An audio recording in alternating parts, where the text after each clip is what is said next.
And now joining me with more on the Yisrael Beiteinu party, military and political analyst and former Yisrael Beiteinu Knesset candidate, Colonel in the Reserves, Olivier Rafowicz. Olivier, it's a pleasure to have you back. Now, it's been argued that Liberman overplayed his hand in the previous 3 elections and that is why he lost seats. How do you think the party will do this time around? As you know, first of all, thank you very much to inviting me. I'm not a prophet, I'm only a former candidate, but I believe that today there is more readiness from many people in Israel to vote with Liberman Yisrael Beiteinu party. Well, what changed? I think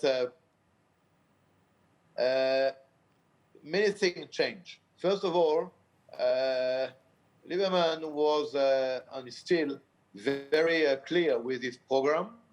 As you remember, the last 3 elections, he mentioned the fact that he wants to separate, I would say, religion with politics. Of course, we are a Jewish state, and we are not going to make such a change, but at least we really want to make the Orthodox parties in the opposition for a while, and to try to build a coalition only with Zionist parties.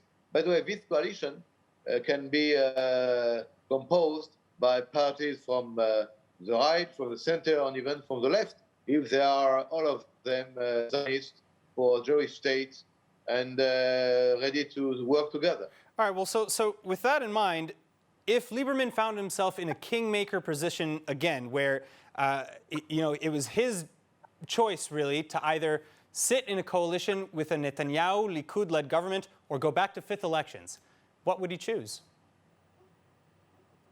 You know, it's a funny question, because you know that the leitmotif of Liberman party from the very beginning is that he is a right-wing party, but he don't want to have Netanyahu as a leader of the state. Yes, but he preaches fiscal responsibility and pragmatism and realistic expectations. So what would be more pragmatic or fiscally responsible than sitting in a government as opposed to going back to 5th elections?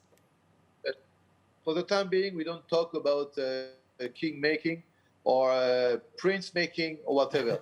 We now are going to, and yeah, it's funny because I think we have to laugh a little bit sometimes in this country, where you see that many people want to be prime minister today. By the way, Liberman doesn't mention never during the campaign that he wants to be prime minister.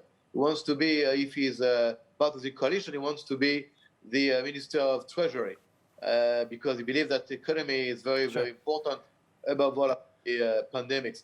But as a matter of fact, and it's very interesting that you're asking me today, we are 13 days before the key day, the day, and it seems that the other parties of Bennett and Gideon Sa'ar are not really successfully getting what they want to get. I mean, they are not really replacing the possible big party. They are sharing together maybe 20 seats, maybe less. I believe that they will lose more seats when they get close to the election.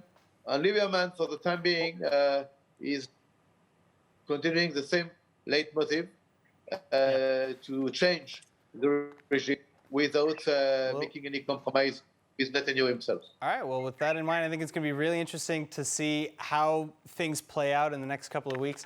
Olivier, thank you so much for being with us again. You are welcome. Thank you.